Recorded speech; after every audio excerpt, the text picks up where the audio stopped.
Observe this biomechanical readout of a martial arts strike. Mapping speed against conscious effort reveals a data anomaly.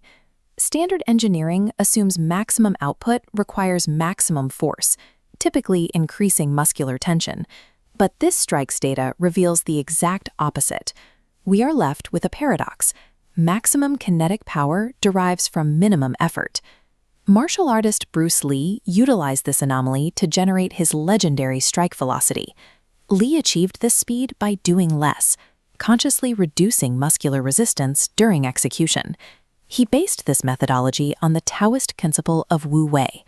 Operationally, the term Wu Wei translates to effortless action. Reaching this extreme level of physical output requires total non-resistance, forcing a complete reassessment of how we approach exertion. The origin of this kinetic model dates back 2,000 years. Ancient Chinese sages were the first to systematically document this phenomenon.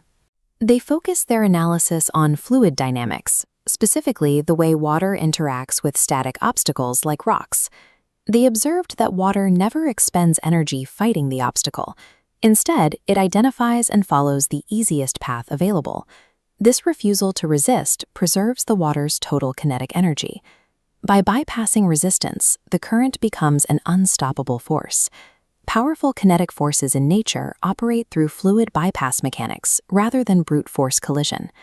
Bruce Lee applied these fluid principles directly to combat. Standard combat models often involve meeting force with force.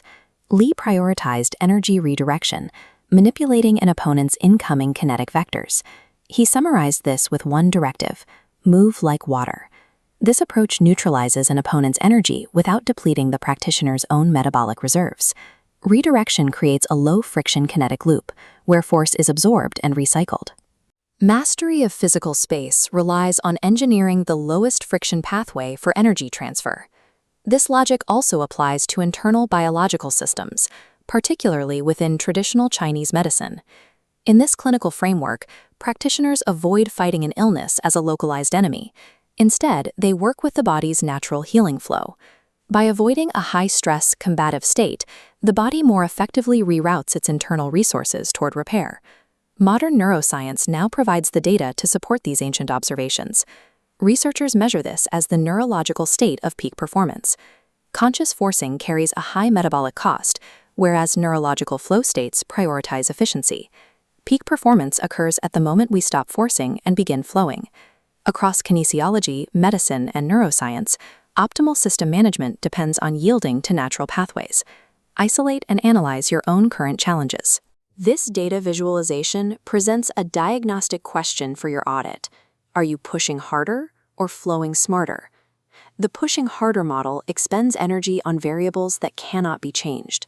Flowing smarter reallocates that energy toward high-probability pathways.